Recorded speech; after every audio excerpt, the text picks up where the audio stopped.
अस्सलामुअलैकुम।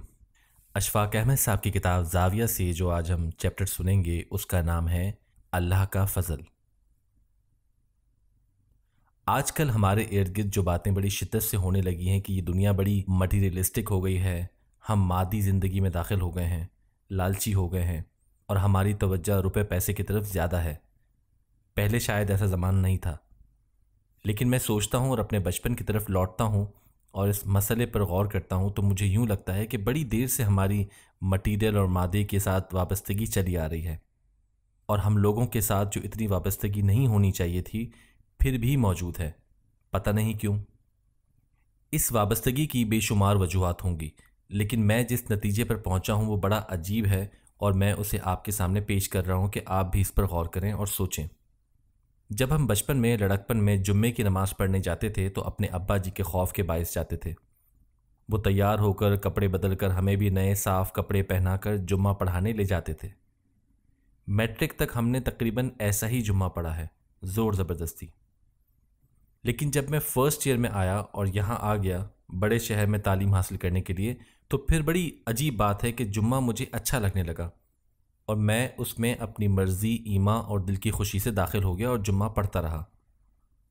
पढ़ाई का दौर ख़त्म हुआ, नई ज़िंदगी में दाखिल हुए, मैंने नौकरी शुरू कर दी। फिर भी जुम्मे का चलन वैसे ही रहा और जुम्मे के बारे में अल्लाह का ये हुक्म है, उसका मफ़हूम मैं बयान करता हूँ। ए मोमिनो, जब नमाज की अजान दी जाए तो जुम्मे की तरफ दौड़ो और ख़रीदो फ़रोख्त बंद कर दो, और जब नमाज अदा कर चुको तो फिर दूर दूर फैल जाओ और अपने अल्लाह के फ़ज़ल की तलाश करो। उसमें अल्लाह के फ़ज़ल का जो ब्रैकेटों में तर्जुमा आम तौर पर दिया जाता है वो यही है कि तुम फिर अपनी रोज़ी की तलाश की तरफ लग जाओ। हम भी यही समझते रहे और अब तक भी यही समझा जाता रहा है। पिछले चंद साल की बात है, मेरे साथ एक और साहब भी करीब करीब अक्सर जुम्मा पढ़ने आते थे। मेरी ही उम्र के थे, लेकिन मैंने उनसे कभी पूछा ही नहीं, कभी अलग सलग भी नहीं हुई, लेकिन हम एक दूसरे की तरफ मकनातीसी तौर पर ज़रूर मुतवज्जा होते थे। एक दिन जब वो नमाज अदा कर चुके और निकलने लगे और हम जूते पहन रहे थे तो मैंने कहा, साहब आप क्या करते हो और कहाँ रहते हैं? उसने कहा कि मैं स्कूल टीचर हूँ और रिटायर्ड हो चुका हूँ। मैंने कहा, मैं भी रिटायर्ड हूँ। जो आदमी रिटायर होता है वो बहुत बेचैन हो जाता है नई नौकरी तलाश करने के लिए। उसमें इतना खौफ पैदा हो जाता है रिटायरमेंट के करीब कि वो घर के काम का नहीं रहता और लड़ाइयाँ करता है और जल्दी फौत होने की कोशिश करता है, क्योंकि वो समझता है कि मेरा नौकरी का काम तो ख़त्म हो गया। घर वाले भी उसे बड़े नालायक समझते हैं कि ये खामखा और रिटायर होकर घर में बैठ गया। हम दोनों तकरीबन इसी कैटेगरी में थे। मैंने कहा, अब आप क्या करते हैं? उसने कहा, मैं जुम्मे की नमाज़ पढ़कर फैल जाता हूँ और अल्लाह के फ़ज़ल की तलाश पे निकल जाता हूँ। मैंने कहा, अल्लाह के फ़ज़ल की तलाश तो ये है कि मैं आपको बताता हूँ कि मैं जुम्मा पढ़ के उस ज़माने में रेडियो में मुलाजिम था और दूर दूर तक तो नहीं फैलता था क्योंकि मेरा काम लाहौर ही में होता था। मैं अमेरिकन सफारत खाने को जुम्मे के दिन अंग्रेज़ी से उर्दू और उर्दू से अंग्रेज़ी से तराजिम करके देता था और माकूल मुआवजा हासिल करता था। फिर उन्हें वॉइस ऑफ अमेरिका में कुछ रिकॉर्डिंग्स की ज़रूरत थी तो जाहिर है कि मैं वो काम बतरीके एहसन करता रहा। मैं जुम्मा पढ़ने के बाद अल्लाह के फ़ज़ल का सहारा लेता था और जुम्मे से कबल ख़रीदो फ़रोख्त बंद कर देता था। मैंने उससे कहा कि आपने कुछ तय नहीं किया हुआ पहले से कि पता होना चाहिए कि आपको क्या जाकर क्या करना है? आड़त मंडी जाना है, अकबरी मंडी या सूतर मंडी में जाकर काम करना है? उन्होंने कहा, मैं तो बस फ़ज़ल की तलाश पे निकल जाता हूँ। इन्होंने कहा, जब मैंने जुम्मे के हवाले से ये कुरानी आयत पढ़ी तो मेरे दिल पर यह वारिद हुआ कि अल्लाह का फ़ज़ल खाली रोज़ी नहीं है और रिज़्क़ खाली खाया जाने वाला माश की दाल, छिलके वाली, बग़ैर छिलके वाली, गरम मसाला, नमक, मिर्च, ये सब नहीं है। अल्लाह के फ़ज़ल के बड़े रूप हैं। उसने कहा कि जब मेरी शादी हुई और मेरी माँ ने लड़की को तलाश किया तो मैंने उसे पहले देखा नहीं था क्योंकि पहले देखने का इस तरह रिवाज नहीं था। मैंने कहा, अम्मा कैसी है? उसने कहा कि बस ठीक है, थोड़ी सी उसमें कसर है, ज़रा महंगी है, तुम उसे बर्दाश्त करना कि ये अल्लाह का रिस्क है और तुम्हें इसमें अल्लाह का फ़ज़ल तलाश करना है। लड़की की शक्ल सूरत में कुछ ढूंढने की कोशिश ना करना। मैंने कहा, ठीक है, मुझे मंजूर है। जब मैंने अपनी बीवी को देखा तो उसकी शक्ल तकरीबन मलका नूरजहां से मिलती थी। बहुत खूबसूरत थी और उसकी आंखों में कोई टेढ़ वेढ़ भैंगापन भी नहीं था। कहने लगा कि उससे मुझे बड़ा शौक हुआ कि अम्मा ने मेरे साथ अच्छा मजाक किया। मैंने कहा, अम्मा वो तो ठीक ठाक है। कहने लगी, ये तो तुझ पर अल्लाह का फ़ज़ल हो गया और वो तेरी बीवी नहीं, वो अल्लाह का फ़ज़ल है। अब मेरे जहन में आया कि मैं अल्लाह के फ़ज़ल की तलाश में निकलूं। मैंने उससे कहा कि मैं भी आपके साथ निकल सकता हूँ। उसने कहा ज़रूर। दूर तक आप पैदल चलेंगे? मैंने कहा हाँ। वो पैदल चलता रहा। मुझे तो इतनी प्रैक्टिस नहीं थी, इसलिए मैं मुंह में गोली रख के चलता रहा। ये जो इमरान खान का अस्पताल है हमारे लाहौर में, शौकत खानम, ये खुली जगह है। वहाँ करीब ही बहुत सारी झुग्गियाँ हैं चंगरू की, और उनके बच्चे जो हैं वो पुराने लिफाफे इकट्ठे करते हैं। हम वहाँ पहुँचे तो उनके 14, 15, 16 साल के बड़े अच्छे करियल किस्म के लड़के जो लिफाफे इकट्ठे करने का पेशा करते थे बैठे हुए थे। उन्होंने हमें देखकर हाथ हिलाकर कहा, आ गए आ गए आ गए, और खुशी के साथ नारे मारे। मेरे साथ जाने वाले ने अपनी जेब से निकाल कर सीटी बजाई। वो सारे लड़के, 8 लड़के कतार में खड़े हो गए। उन्होंने कहा पिच तैयार है। लड़कों ने कहा ठीक है।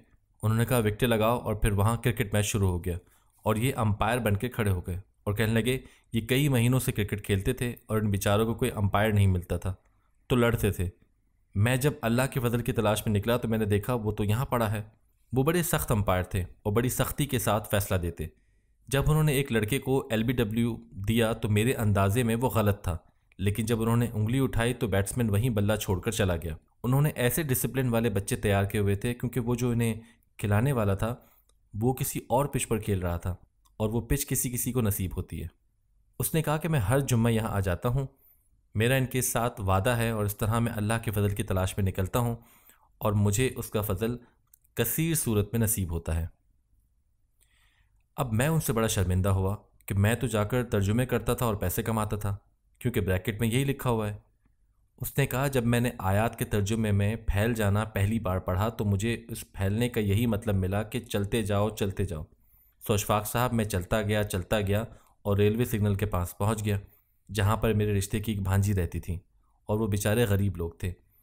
थी तो वो मेरी चचाजाद बहन की बेटी, लेकिन चूंकि वो अमीर नहीं थे और हमने उनकी जानिब तवज्जो नहीं दी और कभी मिले ही नहीं, जब चलते चलते उसका घर आ गया तो मैं अंदर चला गया तो उसने खुशी से चीखें मारी कि मामा जी आ गए, मामा जी आ गए, और अपनी 2 बेटियों को बुला लिया कि ये मेरे मामा जी हैं। वो भी मेरे साथ लिपट गईं और कहने लगी मामा जी आप हमारे पास आते क्यों नहीं हैं? मैंने कहा मैं जुम्मा पढ़ने के बाद इस फ़ज़ल की तलाश में निकला हूँ, तो आज मुझे ये फ़ज़ल नसीब हुआ है। उसने मुझे बताया कि उसे अपनी भांजी के घर जाकर पता चला कि मेरी भांजी की बेटियाँ और वहाँ की 5 लड़कियाँ प्राइवेट कॉलेज से FSC कर रही थीं, और किसी बड़े कॉलेज ने उन्हें जुम्मे की शाम को प्रैक्टिकल करने की इजाज़त दे रखी थी। वो चूंकि सब अकेली होती थीं और इलाका बहुत दूर का था तो वो डरती थीं और जाती नहीं थीं। लिहाजा जब मुझे पता चला तो मैं उनका सिपाही बनकर हर जुम्मे उन्हें कॉलेज ले भी जाता था और वापस लेकर भी आता था। ये मेरी ड्यूटी मुझे उस आयत की वजह से लगी रही। मैं खुश रहा। मैं ज़िंदगी में इतना खुश कभी नहीं हुआ जितना कि अल्लाह के फजल के मिलने के बाद रहा। एक दिन मेरी भांजी ने कहा मामा जी आप आते तो रहेंगे यहाँ के नहीं? मैंने कहा मैं यहाँ ज़रूर आता रहूँगा। भांजी ने कहा कि अकीला और सजीला का बंदोबस्त हो गया और कॉलेज ने कुछ चंदे के एवज़ एक वैन की सहूलत दे दी है। मैंने कहा नहीं, मैं फिर भी आता रहूँगा, लेकिन जाहिर है कि ऐसे रब्त के साथ नहीं आ सकूँगा। मुझे कोई नौकरी यानी अल्लाह का फ़ज़ल तलाश करना पड़ेगा। ये फ़ज़ल की नौकरी बड़े मज़े की होती है, ये बैठे बैठाए हर किसी को नहीं मिलती। कहने लगे कि ये भी अल्लाह की बड़ी मेहरबानी रही है कि मैं भांजी को मिलने वहाँ जाता रहा और मुझे एक खोई हुई भांजी मिल गई। भांजी ने कहा मामा जी यहाँ करीब में एक खातून है जो माजूर हैं चलने फिरने से और अकेली ही रहती हैं, उन्हें सौदा वगैरह लाने का कोई इंतज़ाम नहीं है। ये ड्यूटी ज़रा सख्त थी, तो मैं जुम्मे के बाद उनके पास गया। वो पढ़ी लिखी खातून थी लेकिन तबीयत की सख्त थी। कहने लगे, मैंने उनसे कहा कि जी मैं सौदा ला दिया करूँगा। उस खातून ने पहले मेरी शक्ल गौर से देखी और कहने लगी, देखो तुम मुझ पर मेहरबानी करने आए हो, लेकिन मैं तुम्हें पहले पैसे नहीं दूंगी। तुम सौदा ला दिया करो और हिसाब कर दिया करो, तो फिर मैं पैसे दे दूंगी, क्योंकि कई लोग धोखा करते हैं। मैंने कहा नहीं जी, ये तो मेरी तौहीन है, मैं क्यों बेईमानी करूँगा आपके साथ, मैं तो पहले पैसे लूँगा। जब मैं अड़ गया तो खातून ने मेरे चेहरे से भांप लिया कि मास्टर करीम शरारत के तौर पर ऐसा कर रहे हैं। अब उस खातून ने पतौकी से फूलों के बीज मंगवाए। पतौकी जहाँ बहुत फूल होते हैं, पतौकी से हम फूल एक्सपोर्ट करते हैं। ये भी हैरत की बात है कि पतौकी जैसा इलाका खुश्क बेआब हो गया, कड़वा पानी, वहाँ अल्लाह ने इतने फूल पैदा कर दिए हैं कि हम वो विलायत एक्सपोर्ट कर रहे हैं। वो खातून हर बार सौदे और चीज़ों का बगौर जायज़ा लेती थी। कभी कहती कि ये दारचीनी तो इतने की नहीं होती, तुम 3 आने ज़्यादा दे आए हो। ये सूखा धनिया जो कुछ भी होता है इनकी कीमतों का सख्त जायज़ा लेती थी और उसे सख्त तरीके से बार बार चेक करती थी। और मैंने कई दफ़ा ये इरादा किया कि मैं इस फ़ज़ल को छोड़ दूँ, लेकिन जब जुम्मे की अज़ान होती थी तो मैं दौड़ता हुआ नमाज के लिए आता था और नमाज़ पढ़ लेता था। तो मेरे कानों में ये गूंजने लगता था कि तुम फिर अल्लाह की ज़मीन पर फैल जाओ और अल्लाह का फ़ज़ल तलाश करो। तो फिर मैं रह नहीं सकता था और सख्त और कड़वी खातून की खिदमत में हाजिर हो जाता था। मेरा कहने का मकसद ये है कि अल्लाह के फ़ज़ल की एक ही शक्ल नहीं है। अल्लाह का फ़ज़ल तो वसी है, यानी मेरी और आपकी सांस से लेकर। कभी कभी आदमी नाशुक्रा होता है कि मुझे ज़िंदगी में क्या मिला। ये बीबियाँ होती हैं कि ज़रा ज़रा सी बात पर चिढ़ जाती हैं। मेरी पोती नाराज़ होकर जब दरवाजे में चाबी डालती है तो वो खुलता नहीं, फिर चिढ़ जाती है और कहती है मामा ये मुझसे क्यों नहीं खुलता है। बस ज़रा सी बात पर रंजीदा हो जाती है, हालांकि वो बेचारा खुल रहा होता है। वो कहती है कि मैं कहूँ खुल जा सिमसिम तो ये झट से खुल जाया करे। मैंने कहा अल्लाह ने तुमको इतनी नेमतें दी हैं। कहने लगी नहीं, कौन सी नेमतें दी हैं, मेरे पास कौन सी नेमतें बताएं। मैंने कहा कि हमने मर्सिडीज़ लेनी है, ये टोयोटा कोरोला तो फजूल चीज़ है। मैंने कहा देखो ये अल्लाह की कितनी बड़ी मेहरबानी है कि तुमको सबसे कीमती चीज़ मुफ्त मिल रही है, वो ऑक्सीजन है। दुनिया की बेशकीमती चीज़ अगर तुम्हें हर रोज़ सुबह जाकर ख़रीदनी पड़े तो कितनी मुश्किल हो, कत्लो गारतगरी हो, कुछ कंट्रोल ही ना हो। अल्लाह जो हमें पानी देता है और मैं पानी को देखकर सोचता हूँ कि या अल्लाह तूने ये कैसे बनाया और हमारे कितने काम इसके साथ वाबस्ता हैं और हमारा काम मुफ्ता मुफ्त चला जा रहा है। तो अल्लाह के फ़ज़ल के बड़े रूप हैं। ये जाविया प्रोग्राम तो आपसे मुलाकात का एक बहाना है। मैं इसीलिए अर्ज़ करता हूँ कि अपने आप को समझाने के लिए भी कि मेरे अंदर एक चिढ़ रहती है और मैं एक सख्त गिर आदमी हूँ और एक इंसान में लचक होनी चाहिए, वो मेरे अंदर नहीं है। और अपने आप को समझाने के लिए मैं आपका सहारा लेता हूँ कि अशफाक अहमद, अल्लाह का फ़ज़ल तो बड़े मुख्तलिफ़ रूप में फैला हुआ है। आपने तो कभी गौर नहीं किया कि जब आप क्रिकेट का कोई मैच देखने बैठते हैं तो बड़ा फ़ज़ल बड़ी राहत महसूस होती है। कभी टेंशन में मुब्तला हो जाते हैं कि ओ अगर इसका छक्का लग जाता तो बड़ी अच्छी बात होती। अच्छा, शौकत खानम की झुग्गियों के पास जो लड़कों की टीम है वहाँ चौके तक की इजाज़त तो है, छक्के की नहीं है। अब देखिए एम्पायर ने कितनी सख्त शर्त लगाई हुई है। छक्के की इजाज़त इसलिए नहीं कि चौके के बाहर इर्द गिर्द कोठियाँ शुरू हो जाती हैं और छक्के से ख़तरा होता है कि बॉल उनके शीशों में जाना लगे। लेकिन अगर कोई चौका छक्के की अहमियत का हो तो एम्पायर, जो पाकिस्तान का वाहिद एम्पायर है, जो दोनों हाथ खड़े करके छक्के का फ़ैसला दे देता है और उसके फ़ैसले को दोनों टीमें तस्लीम कर लेती हैं, किसी को एतराज़ नहीं होता। सो जनाब अल्लाह की मेहरबानियों के बड़े रूप हैं। अगर हम सारे थोड़ी सी लचक पैदा करके चिढ़ना छोड़ दें, जलना भुनना छोड़ दें तो आसानियाँ और अल्लाह का फ़ज़ल हो सकता है। ज़रा ज़रा सी बात पर चिढ़ जाना कि बस लेट आती है, देर हो जाती है, फ़लाँ काम हमारी मर्ज़ी से नहीं हुआ। एक नाबीना बाबा बस से उतरा और मैंने ही उसे मदद करके उतारा। ऐन उसी वक्त जब नाबीना बुज़ुर्ग को मैंने उतरने में मदद दी तो उनके साथ ही उतरने वाले एक साहब के सेल फ़ोन पर फ़ोन आ गया। उन्होंने कहा हेलो, तो नाबीना साहब ने भी कहा हेलो। उस साहब ने कहा कैसा हाल है। नाबीना साहब कहने लगे अल्लाह का शुक्र है। वो साहब तो अपनी बात कर रहे थे लेकिन नाबीना साहब उसे पूरा ठीक जवाब दे रहे थे। वो साहब फ़ोन पर कहने लगे कल आप नहीं आए ना। नाबीना साहब कहने लगे आपने मुझे कब बुलाया था। वो कहने लगे तुमने वादा किया था। नाबीना साहब कहने लगे नहीं, मैंने वादा नहीं किया।